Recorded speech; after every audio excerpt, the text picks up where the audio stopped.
لا يؤمن أحدكم حتى أكون أحب إليه من والده وولده والناس أجمعين صدق الله العلي العظيم وصدق رسوله النبي الكريم.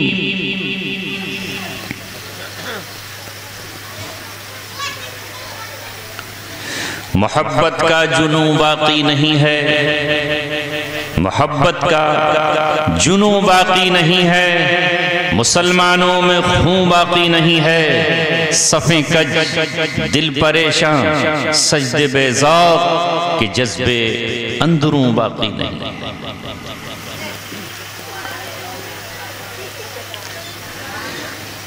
اے لا الہ کے وارث باقی نہیں ہے تجھ میں گفتار دل برانہ، کردار قاہرانہ. تیری نگاہ سے دل سینوں میں کانپتے تھے، کھویا گیا ہے تیرا جذب قلندرانہ. وہ سجدہ روح زمیں جس سے کانپ جاتی تھی، وہ سجدہ روح زمیں جس سے کانپ جاتی تھی، اسی کو آج ترستے ہیں منبر و محراب. سنی نہ مصر و فلسطین میں وہ عزا میں نے دیا تھا جس نے پہاڑوں کو راشۂ سیما. نماز عشاء سے لے کر اب تک آپ یہاں تشریف فرما. قرآن کی تلاوت، اپنے نبی کی شان میں پڑھی جانے والی نعت، اپنے رب کی تعریف پر مشتمل حمد و ثنا. پھر مفتی محفوظ الرحمن صاحب مدظلہ العالی کی پرجوش تقریر سماعت کرنے کے بعد بھی آپ یہاں ٹھہرے ہوئے ہیں. میں آپ کے جذبوں کو سلام پیش کرتا ہوں اور آپ کی ہمت کو داد دیتا ہوں. آج کی یہ بزم اور آج کی یہ مجلس قرآن کے نام پر ہے، دین اسلام کے نام پر قائم کی گئی ہے. آپ نے ماشاءاللہ بہت زیادہ اس بزم کو سجایا ہے، قمقموں سے اسے جگمگایا ہے. آپ نے اس میں خوبصورت جھالریں لگائی ہیں، اونچا اسٹیج بنایا ہے. میرے عزیزوں میں بس آپ سے اتنی درخواست کرنا چاہتا ہوں، اگر ہم نے اپنی ظاہر کی دنیا کو روشن کر لیا اور اس رات کو اندھیرے سے اجالے میں تبدیل کر لیا، چلو یہ بھی ایک کام ہو گیا، مگر اصل حقیقت یہ ہے کہ ہمارے دل کی دنیا میں جو اندھیرا ہے، جو اس دل پر سیاہی کی کالک لگی ہوئی ہے، اور جو گناہوں سے ہم نے اپنے دل کو آباد کر رکھا ہے، روزانہ جہنم ہمیں پکار رہی ہے. اے لوگو، اگر تم توبہ کر کے نہیں آئے، اگر تم اللہ سے معافی مانگ کر نہیں آئے، تو تمہاری صبح گناہ میں گزرتی ہے، دوپہر تم گناہ کرتے ہوتے ہو، رات آتے آتے گناہ کی دلدل میں ڈوب جاتے ہو، اور یہاں تک کہ اسی گناہ کے عالم میں نیند آتی ہے اور سو جاتے ہو. صبح اذان سحر لگائی جاتی ہے اور مؤذن کہتا ہے آؤ تمہارا رب تمہیں پکار رہا ہے. صبح کی پوپ پھٹنے والی ہے، سورج اجالا لا رہا ہے، نماز فجر ادا کر لو. مگر حال کیا ہے ہماری بستیوں کا، حال کیا ہے ہماری مسجدوں کا؟ مسجدیں خالی نہیں ہے ایسا. مسجدیں مرثیہ خواہ ہیں کہ نمازی نہ رہے، یعنی وہ صاحب اوصاف حجازی نہ رہے. رہ گئی رسم اذان، روح بلالی نہ رہی، فلسفہ رہ گیا، تلقین غزالی نہ رہی.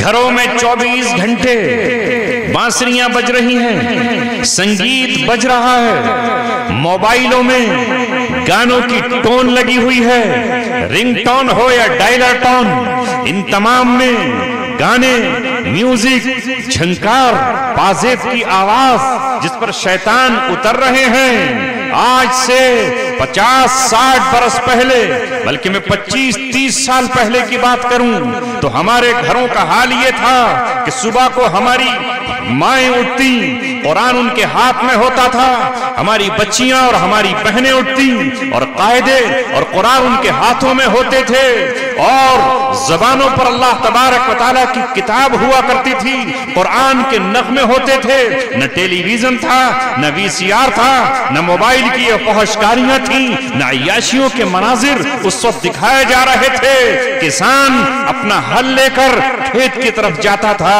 اور یہاں ہماری بہن بیٹیاں اور مائیں اللہ تبارک و تعالیٰ کے ذکر سے مصلی پر بیٹھ کر کے اس گھر کو روحانیت سے جگمگاتی تھیں، اور فرشتوں کا نزول ہمارے گھر پہ ہوتا تھا۔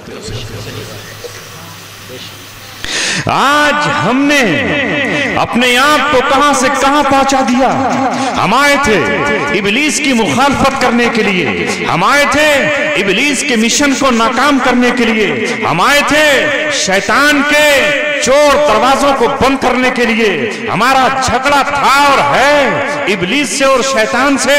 ہمارے رب نے جب ہمیں دنیا میں بھیجا تھا تو اللہ تعالیٰ نے ہم سے کہا تھا، حضرت آدم سے کہا، حضرت حوا سے کہا، اولاد آدم سے کہا کہ یہ ابلیس تمہارا دشمن ہے، اس کے نقش قدم پر تمہیں نہیں چلنا ہے، اس کی بات نہیں ماننی ہے، یہ جہنم میں جانے والا ہے اور تمہیں بھی اپنے ساتھ جہنم میں لے جائے گا۔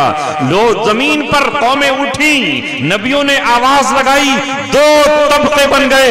ایک وہ طبقہ تھا جس نے انبیاء کی دعوت پر لبیک کہی اور انبیاء کو کہا ہم آپ کے ساتھ ہیں، آپ ہم سے مانگیے کیا مانگتے ہیں، اگر آپ ہم سے یہ کہیں گے کہ پسینہ چاہیے تو وہ حاضر ہے، اگر آپ کہیں گے کہ ہم آپ کو ہمارا خون چاہیے تو وہ حاضر ہے، اگر آپ کہیں گے ہماری گردنیں چاہیے وہ حاضر ہیں، اگر آپ ہم سے کہیں گے کہ پہاڑ کے چوٹیوں سے کود جائیں تو ہم پہاڑ کی چوٹی سے چھلانگ لگا دیں گے، اگر آپ ہم سے کہیں گے آگ کے شعلوں میں اتر جائیں، آگ کے شعلوں میں اتر جائیں گے، اگر آپ ہم سے کہیں گے کہ سمندر میں کود جائیں، رب دو جہاں کی قسم ہم آپ کے ساتھ کود جائیں گے۔ ہمیں بھوک عزیز ہے، ہمیں پیاس عزیز ہے، ہمیں دشمن کا کوڑا عزیز ہے، ہمیں اپنے بچوں کا رونا اور بلکنا عزیز ہے، مگر اے نبی، اے رسول، اے پیغمبر، ہم تیرا ساتھ نہیں چھوڑیں۔ یہ الگ بات ہے کہ ان ساتھیوں کی تعداد چاہے کم رہی ہو یا زیادہ رہی ہو، وہ ہر دور میں رہے، قلیلا ما یؤمنون، اہل ایمان کی تعداد کم رہی، مگر اللہ تبارک و تعالیٰ کے نبیوں کا ساتھ دینے والے ہمیشہ لوگ رہے۔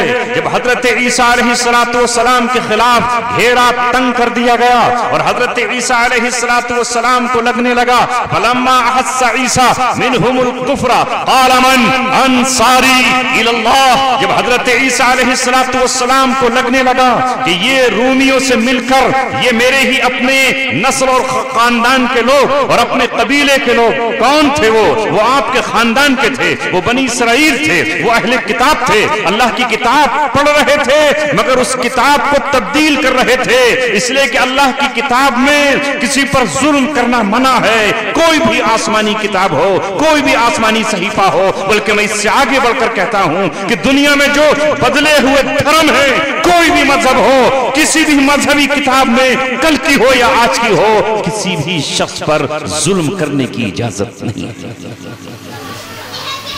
مگر وہ ظلم کو جائز قرار دے چکے تھے۔ لوگوں کے مال کو لوٹنا ان کے یہاں بالکل جائز قرار پا چکا تھا، سود حلال کر لیا تھا، شراب کو انہوں نے حلال کر لیا تھا، ان کے شہزادے اور ان کے امیر زادوں نے زنا کو حلال کر ڈالا تھا۔ ایسے میں عیسیٰ علیہ السلام نے جب ان کو سمجھانا چاہا تو وہ ان کے خون کے پیاسے ہو گئے۔ جب عیسیٰ علیہ السلام کو لگا یہ مجھے قتل کر ڈالیں گے، یہ مجھے مار ڈالیں گے، میرے خلاف سازشیں کر رہے ہیں، تو انہوں نے پھر لوگوں سے کہا من انصاری اللہ، کون ہے اللہ کے لیے جو میرا مددگار بنے؟ قال الحواریون نحن انصار اللہ، تو حواریین نے کہا ہم اللہ کے لیے آپ کی مدد کریں۔ وہ چند لوگ تھے، لکھا ہے مفسرین نے وہ تھوڑے تھے مگر حضرت عیسیٰ علیہ السلام کے ساتھی بنے، اہل ایمان بنے، اور اللہ تبارک و تعالیٰ نے کہا کہ جب ان کے خلاف سازشیں ہونے لگیں تو ہم نے بھی پھر اپنی تدبیریں شروع کی۔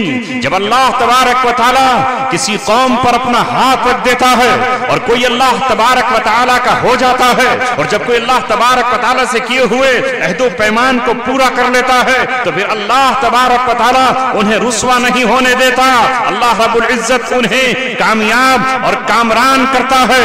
اللہ تبارک و تعالیٰ نے کہا وہ اپنی کوششیں کر لیں، وہ اپنی تدبیریں کر لیں، وہ اپنی چالیں چل لیں، ہم بھی چال چلنے والے ہیں۔ اللہ نے فرمایا کہ اذ قال اللہ یا عیسیٰ ابن مریم، اے عیسیٰ ابن مریم انی متوفیکا ورافعوکا الیہ، یا تمہارے خلاف سازش چلیں گے قتل کرنے کی، تمہیں مٹانے کی، تمہارے مشن کو روکنے کی، میں بھی تجھ سے اپنا وعدہ پورا کر کے رہوں گا، میں تجھے آسمانوں پر اٹھا لوں گا، وہاں تک کہ پہنچ ہی نہیں سکتے۔ اور اللہ تعالیٰ نے حضرت عیسیٰ ابن مریم سے کہا یا عیسیٰ ابن مریم، اے عیسیٰ ابن مریم اس نعمت کو یاد کیجئے جو میں نے آپ پر کی ہے اور آپ کی امی پر کی ہے۔ اللہ تبارک و تعالیٰ کہہ رہا ہے اے عیسیٰ ابن مریم اس نعمت کو یاد کرو جو ہم نے تم پر کی اور تمہاری امی پر کی اور تمہارے خاندان پر کی۔ اذ ایدتک بروح القدس، اور میں نے تمہاری مدد روح القدس سے کی ہے، روح الامین سے کی ہے، اور میں نے تمہیں معجزات دیے ہیں۔ یا اللہ رب العزت نے عیسیٰ علیہ السلام سے کہا اس نعمت کو یاد کریے، وہی اللہ تبارک و تعالی ہم سے بھی کہہ رہا ہے کہ ہم نے جو تم پر نعمتیں کی ہیں اس نعمت کو اے ایمان والو یاد کرو۔ وہ جب مدد پر آتا ہے تو پھر وہ مدد کرتا ہے۔ اس کے لشکر ہیں وَلِلَّهِ جُنُودُ السَّمَاوَاتِ وَالْأَرْضِ، اس کے لشکر زمینوں میں بھی ہیں اور اس کے لشکر آسمانوں میں بھی ہیں۔ اے نوجوانوں، ابھی آپ نے قرآن کی تلاوت سنی ہے اور قرآن کریم کے رکوع سنے ہیں، میں انہی کی چند آیتوں کا ترجمہ آپ کے سامنے کیے دیتا ہوں۔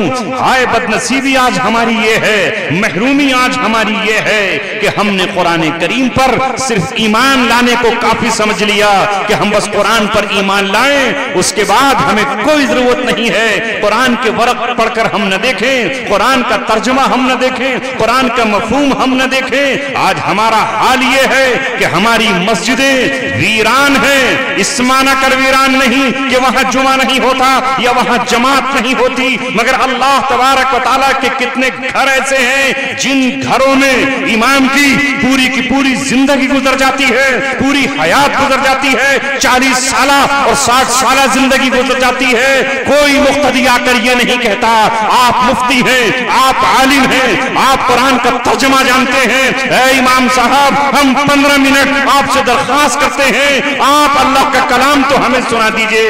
آپ اللہ کے کلام میں عربی زبان میں لکھا کیا ہے؟ ہم نے قرآن پڑھا نہیں، ہم نے رب کا پیغام سنا نہیں، ہم 15 منٹ 20 منٹ آپ روزانہ نماز فجر کے بعد یا نماز عشاء کے بعد بیٹھ تو جائیے، ہمیں اللہ کا کلام تو سنا دیجئے۔ حال ہمارا یہ ہے کہ آج ہماری مسجدوں میں ہم وہ امام تلاش کرتے ہیں جو سب سے سستا ہو، ہے کہ نہیں؟ سب سے سستا چاہیے۔ اور بعض مسجدوں کا تو حال یہ ہے کہ وہاں تکبیر تک کہنے والا صحیح دل دکھتا ہے۔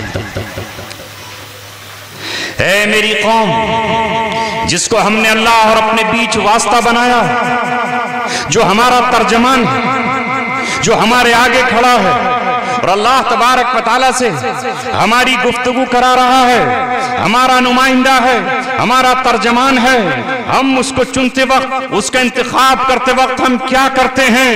ہونا تو یہ چاہیے تھا آج کے دور میں، آج کا دور کل کا 20 سالہ پرانا دور نہیں ہے کہ ہم چھپروں کے مکان میں رہتے ہوں یا ہم کھپریل میں رہتے ہوں یا ہم چکلی والے مکان میں رہتے ہوں۔ آج بلڈنگیں ہیں، عمارتیں ہیں، ہمارے پاس پیسے ہیں۔ کل ہم سائیکل پر چلتے تھے، آج ہم پر گاڑیاں ہیں۔ کون کون سی گاڑیاں ہمارے پاس نہیں ہیں، لیکن ہماری مسجدوں کا حال یہ ہے کہ ہمارے یہاں ایسے اماموں کو ہم منتخب کرتے ہیں کہ جو ہمارے مسائل تک نہیں جانتے۔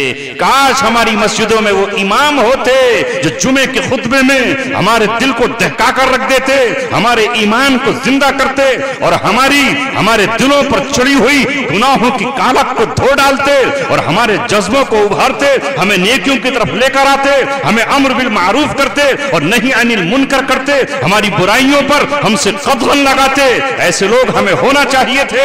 اور اے لوگوں، اے امیروں، میں آپ سے یہ کہتا ہوں کہ ہم نے آج قرآن کو بالکل چھوڑ دیا۔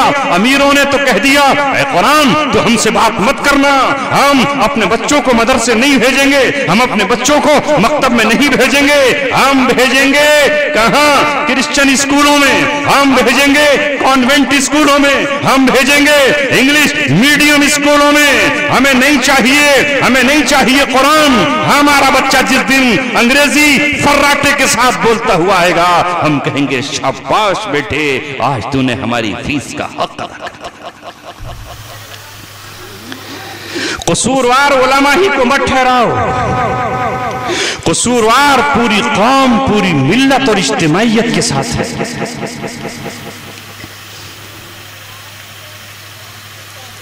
ہمارے پاس دنیا کمانے کے لیے، شادی حال بنانے کے لیے، بینکٹ ہال اور زمینیں خریدنے کے لیے مال کی کوئی کمی نہیں ہے اور ہم بنا رہے ہیں۔ ہمارے پاس ہاسپٹل بنانے کے لیے پیسہ ہے، اس لیے کہ دنیا میں اس سے کمائی ہوگی۔ ہمارے پاس اسکول بنانے کے لیے پیسہ ہے، اس لیے کہ اس سے ہماری دنیا بنے گی۔ اے مسلمانوں، مسلمان ہو کر اپنی آخرت کو کیوں بھول گئے؟ اپنی قبر کو کیوں بھول گئے؟ میدان حشر کو کیوں بھول گئے؟ جنت کی خوبصورت نہروں کو کیوں بھول گئے؟ جنت کی وادیوں اور جنت کی حسین حوروں کو کیوں بھول گئے؟ ہم نے جنت کے لیے کیا کیا ہے؟ یہاں جب میں آیا ہوں، بستی سے نہ جانے کتنی بار گزرا ہوں، ادھر گڑی ہے، ادھر آپ کا گڑھ ہے نا، وہ گڑی ہے، یہ گڑھ ہے۔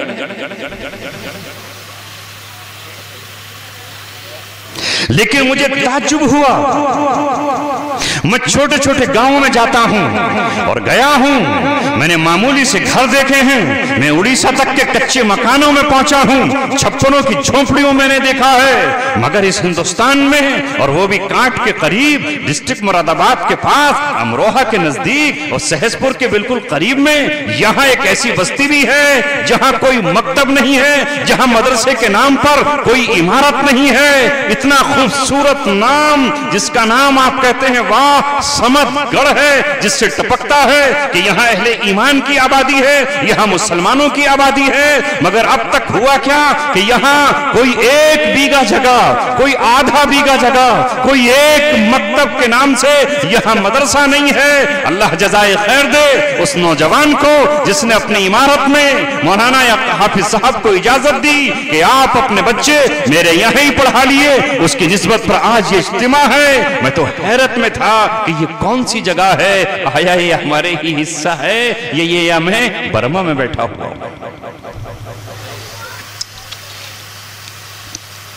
ہائے میرے دوستو، میں آج آپ سے کہتا ہوں، سچی بات یہ ہے کہ ہمارے گھروں میں آج قرآن کی تلاوت نہیں ہوتی ہے۔ چھوٹے بچوں سے لے کر 85 سال کے بوڑھوں تک ہر ایک کے ہاتھ میں موبائل ہے اور پھرکی کی طرح وہ چل رہا ہے، اور معصوم بچوں کا تو برا حال ہے۔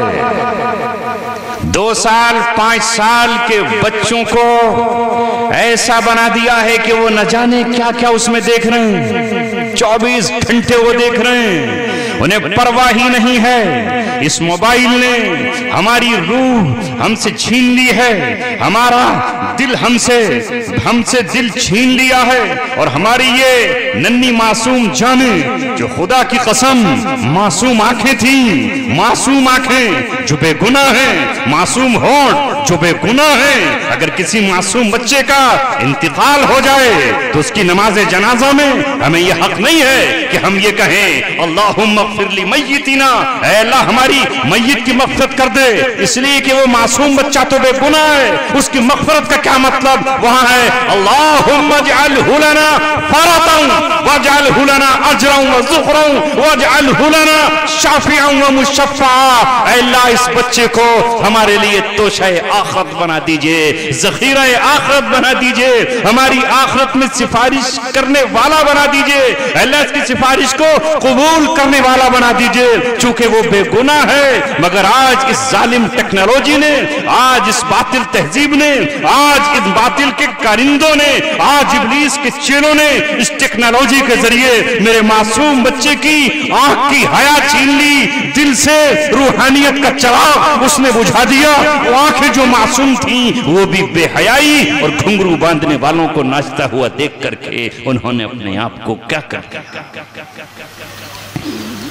اگر روئے زمین کا کوئی ٹکڑا اس وقت محفوظ ہے تو وہ اللہ تبارک و تعالیٰ کے گھر یعنی مسجدیں ہیں، یا پھر وہ ٹکڑا ہے جہاں مکتب قائم ہے، جہاں مدرسہ قائم ہے، اس کی باؤنڈری میں آج بھی قرآن پڑھا جا رہا ہے۔ جب میں اور آپ سو رہے ہوتے ہیں اور جب ہماری اولادیں کوئی ٹیلی ویژن دیکھ رہا ہے، کوئی سیریل دیکھ رہا ہے، کوئی فلم دیکھ رہا ہے، کوئی قوالی سن رہا ہے، اور کوئی کرکٹ دیکھ رہا ہے، کوئی بیڈمنٹن دیکھ رہا ہے، اور کوئی کسی کو دیکھ رہا ہے، اس وقت یہی ننھی سی جانیں ہیں، یہی معصوم روحیں ہیں، یہی پاکیزہ بدن ہیں، یہی بے گناہ زبانیں ہیں جو مکتبوں میں قرآن کی تلاوت کرتے ہیں۔ کوئی الرحمن الرحیم کہہ کر پکارتا ہے، کوئی رؤوف اور رحیم کہہ کر پکارتا ہے، کوئی رب العالمین کہہ کر اللہ تبارک و تعالیٰ کو دعوت دیتا ہے۔ میں آج دل سے آپ کے سامنے فریادی ہوں، میں اپنا دامن پھیلا کر تم سے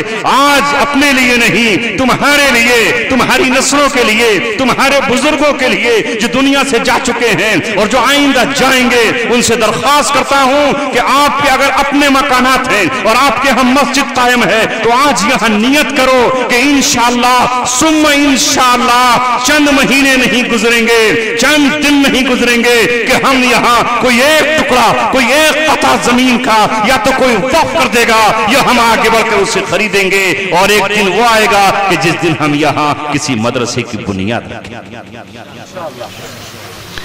رکھیں گے۔ اس بستی کے لوگ ارادہ کریں، باہر کے جو لوگ آئے ہیں وہ کہیں گے ہمیں کیا ضرورت ہے ارادہ کرنے کی، ہمارے یہاں تو خود قائم ہے۔ مجھے امید ہے آج ان علماء کی آمد اور اللہ تبارک و تعالیٰ نے بے سبب نہیں کہی۔ اے سمد گڑھ کے لوگوں، اسے اللہ تبارک و تعالیٰ کی نعمت سمجھو۔ نہ جانے یہاں کون کون شخصیت بیٹھی ہوئی ہے، میں تو صرف ان کے دیدار کے لیے آیا ہوں، ان سے مصافحہ کرنے آیا ہوں، ان کی پیار بھری نظریں اور ان کی نظروں سے اپنے دل کو پاکیزہ بنانے کے لیے آیا ہوں۔ رب دو جہاں کی قسم، میں خود گناہگار ہوں، میں خود خطا کار ہوں، میرے اندر خود نفسانیت ہے، میرے اندر خود کبر ہے، تکبر ہے، کہیں غرور ہے، کہیں فخر ہے۔ اس اسٹیج پر بیٹھے ہوئے نہ جانے کس ولی اللہ کی، نہ جانے کس اللہ تبارک و تعالیٰ کے خاص بندے کی کوئی پیاری نظر، کوئی اخلاص کی نظر اور کسی طرح اصلاح کی نظر مجھ پر بھی پڑ جائے، کیونکہ علامہ اقبال نے کہا ہے نگاہیں مرد مومن سے بدل جاتی ہیں تقدیریں۔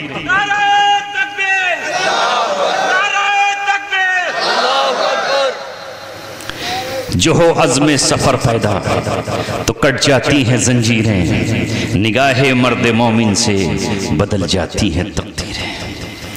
ہم آج کل جہاں کہیں بھی جانا ہو رہا ہے وہاں ایک ہی رونا ہے اور ایک ہی پریشانی ہے کہ ہمارا معاشرہ تباہ و برباد ہو گیا۔ ہائے افسوس، کس نے برباد کیا؟ ہم کیا تھے اور کیا ہو گئے؟ اللہ نے ہمیں کیسی نعمتوں سے نوازا، قرآن جیسی نعمت، قرآن جیسی کتاب اللہ نے ہمیں عطا فرمائی، کعبۃ اللہ جیسا مرکز ہمیں نصیب فرمایا۔ اللہ رب العزت نے ساری دنیا کے مسلمانوں کو خانہ کعبہ قبلہ بنا کر انہیں اجتماعیت کا ایک مرکز عطا فرمایا۔ اللہ تبارک و تعالیٰ کی تجلیات اور اس کا نور اور اس کی نورانیت خانہ کعبہ پر پڑتی ہیں اور وہاں سے پوری دنیا میں تقسیم ہوتی ہیں۔ ایک مرکز وہ عطا فرمایا جہاں ہم جغرافیائی اعتبار سے اپنی نمازوں میں اسی قبلے کا رخ کرتے ہیں، اپنے مردوں کو ہم اسی طرف منہ کر کے دفن کرتے ہیں، ہم اپنی قربانیوں میں قربانیوں کا رخ اسی طرف کرتے ہیں۔ یہ قبلہ کسی اور کے پاس نہیں ہے، وہ دنیا کے بیچوں بیچ میں ہے۔ ادھر زمین پر اللہ کا گھر ہے، ادھر ساتویں آسمان پر بیت معمور، وہاں اللہ تبارک و تعالی کا گھر ہے۔ 24 گھنٹے اس کا طواف جاری ہے، نہ وہ زمانے جاہلیت میں رکا ہے نہ وہ آج رکا ہے۔ 2019 میں کرونا کے وقت میں جب وہاں کی حکومت نے ڈر کر گھبرا کر خوف زدہ ہو کر یہ کہا کہ ہم خانہ کعبہ کا طواف بند کرتے ہیں اور کعبے میں طواف نہیں ہوگا، آپ نے دیکھا پوری دنیا نے وہ ویڈیو دیکھی، سارے جہاں کی نظروں میں اللہ تبارک و تعالیٰ نے دکھایا کہ اللہ کے رسول کی بعثت سے کچھ دن پہلے جن پرندوں نے جو ابابیل جھنڈ کی شکل میں آئے تھے، انہوں نے جب دیکھا کہ یہاں انسان طواف نہیں کر رہے ہیں تو ان پرندوں نے قطار لگائی اور کہا ہے ربا تیرے گھر کی حفاظت کی ذمہ دار بھی ہم ہیں، اور آج جب ان مسلمانوں نے یہ پابندی عائد کر دی ہے کہ تیرا طواف نہیں کریں گے تو ہم جو ہے مل کر کے آج تیرے گھر کا طواف، وہ مرکز آپ کو ملا۔ قرآن جیسی کتاب اللہ نے آپ کو عطا فرمائی، مگر ہم نے اسے جزدانوں میں سجا کر رکھ دیا، خوشبو میں بسا کر رکھا، اور اس کو صرف یہ سمجھ لیا ہم نے اپنی نادانی سے یہ سمجھ لیا کہ یہ صرف بخار کا علاج ہے، یہ تپے دل کا علاج ہے، یہ شوگر کا علاج ہے، یہ دل کی دھڑکن کا علاج ہے۔ نہیں میرے دوستو، فیہی شفاء للناس، بے شک اس میں شفا ہے، وہ شفا ہے، اس میں رحمت ہے، وہ ہدایت ہے، وہ ہماری روح کا بھی علاج ہے، وہ ہمارے لیے طریقہ بھی ہے کہ ہمیں زندگی میں کیسا طریقہ اتارا جائے گا۔ ہم تو جب کسی مولوی سے ملاقات کرتے ہیں ہم سوچتے ہیں پتہ نہیں کون سی بات کرے گا، آخر میں وہ کہتا ہے کہ حضرت کچھ لکھ دیجئے، کام چل جائے گا۔ ہم کہیں پڑھ لیجئے، نہیں وہ پڑھتا نہیں ہے، وہ آپ پڑھیے، فیس دے دوں گا آپ کی، ہے نا، فیس دے دوں گا۔ پھر کچھ لوگوں نے بھی سوچا کہ اچھا راستہ ہے، دنیا کی یہ واحد تجارت ہے جس میں کچھ خرچ نہیں ہوتا، بیٹھ جاؤ، کاغذ قلم لاؤ، پیلی پڑیا لاؤ، لکھنے کی بھی ضرورت نہیں ہے، مہر لگوا لو، کچھ ہند سے چھاپ لو اس پر 3 2 5 7 8 9 11، تھوڑا ادھر سے شروع کرو، ادھر سے شروع کرو، اور اس کے بعد لوگوں سے کہو میں خالص مشک و عنبر سے لکھوں گا، بہترین زعفران سے لکھوں گا، ناریل کے قلم سے لکھوں گا، زیتون کے تیل میں اس کو ڈبوں گا، انار کی ٹہنی سے لکھنا پڑے گا۔ اب لے آؤ مشک، کہاں سے لائے گا ڈھونڈ کر، مشک پر تو پابندی ہے، تمہیں نہیں ملے گا، میں لے کر آؤں گا۔ 20,000 روپے، 21,000 روپے، 5,000 روپے ادھر دے کر چلے جائیے، چلیے صاحب آپ ہی منگا لیجیے۔ کتنی ہی مصیبت میں ہو وہاں کنسیشن نہیں ہے۔ اللہ تبارک و تعالیٰ کی کتاب، کیا حال اس کے ساتھ کیا کہ یہ کتاب ہم سے فریاد نہیں کرے گی؟ میں اس لیے نہیں آیا کہ تم مجھے کھلونا بنا لو، پچھلی امتوں نے بھی یہی تو کیا جس کو قرآن کہتا ہے لیشتروا بہ ثمنا قلیلا، انہوں نے اللہ کی کتاب کے بدلے میں تھوڑی سی قیمت خرید لی، تھوڑی سی قیمت انہوں نے مول لے لی۔ ہم نے اس کتاب کے ساتھ یہ حشر کر ڈالا، یہ کتاب اس لیے نہیں کہ یہ ہمیں حکم دے، یہ ہم سے یہ کہے، یہ کتاب اس لیے آئی تھی کہ اے دنیا پر بسنے والوں، اس پر ایمان لانے والوں، ایمان تو لانا ضروری ہے، یہ اللہ کی کتاب ہے، مگر اس کے ایک ایک حکم پر عمل کرنا ضروری ہے۔ اس قرآن نے یہ کہا ہے کہ تم میں سے جو لوگ والذین یتوفون، تم میں سے جو لوگ وفات پا جائیں وَيَذَرُونَ أَزْوَاجًا، اور وہ اپنی بیویاں چھوڑ جائیں، تو وہ بیویاں 4 مہینے 10 دن عدت گزاریں۔ ہے نا قرآن کا حکم؟ ہے نہیں ہے؟ اس پر تو ہمارا عمل ہے ماشاءاللہ۔ ادھر شوہر کا انتقال ہوا، ادھر فاؤں سے کہا چوڑیاں اتار دے، نہ اتریں تو توڑ دے، اور اپنے بال بھی بکھیر دے، اور اپنے جسم پر جو کپڑے رنگین ہیں اسے بھی اتار دے۔ سبحان اللہ، بے شک یہ حکم ہے اور ہم اس کو پورا کر رہے ہیں۔ علماء سے پوچھیں گے امی عدت میں بیٹھی ہیں، فلاں عدت میں بیٹھی ہے، ذرا بتائیے عدت کب پوری ہوگی، کس طرح پوری ہوگی، اب ہمیں کیا کرنا ہے؟ لیکن جب یہ قرآن ہم سے آ کر یہ کہے وَلَا تَأْكُلُوا أَمْوَالَكُمْ بَيْنَكُمْ بِالْبَاطِلِ، اپنے بھائی کا مال ناحق طریقے سے مت کھاؤ، وَتُدْلُوا بِهَا إِلَى الْحُكَّامِ، اور کوئی مقدمہ اس لیے کورٹ لے کر مت جاؤ کہ تم اپنے بھائی کی زمین پر قبضہ کر لو، تم اپنے اس کے گھر پر قبضہ کر لو یا اس کی دکان پر قبضہ کر لو۔ لِتَأْكُلُوا فَرِيقًا مِنْ أَمْوَالِ النَّاسِ، یہ تمہارے لیے حرام ہے، یہ تمہارے لیے ناجائز ہے۔ یہاں قرآن کی آیت کو نہیں ماننا ہے، ارے جو ہوگا دیکھا جائے گا۔ ہم تو ایک پراپرٹی پہلے اپنے نام کرائیں گے، فرضی رجسٹریشن کرائیں گے، اور اس کے ذریعے سے اس کی زمین ہڑپ جائیں گے۔ کیا پراپرٹی ڈیلر اوکھلا میں، کیا لونی میں اور دہلی میں یہ نہیں کر رہے؟ مراد آباد کیوں یہاں کی میں بات نہیں کرتا، مجھے یہاں کا علم نہیں کر رہے، کر رہے ہیں، کھا رہے ہیں ناحق مال۔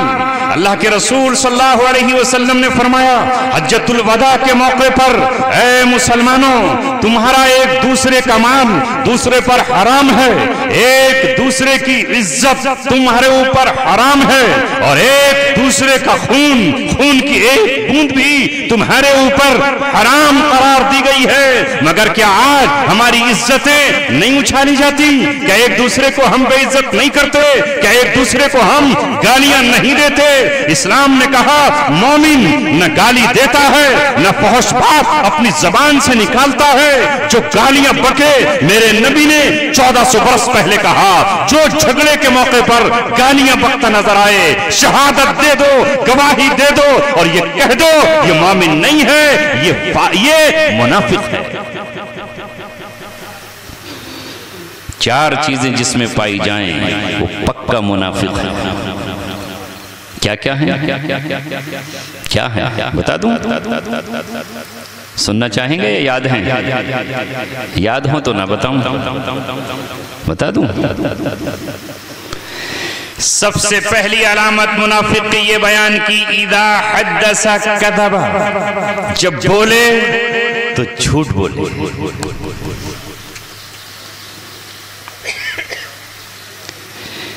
جب بولے تو جھوٹ بولے۔ اب جو جھوٹ بول رہا ہے وہ مومن کیسے ہو سکتا ہے؟ میرے نبی سے پوچھا گیا اللہ کے رسول کیا مومن سے زنا ہو سکتا ہے؟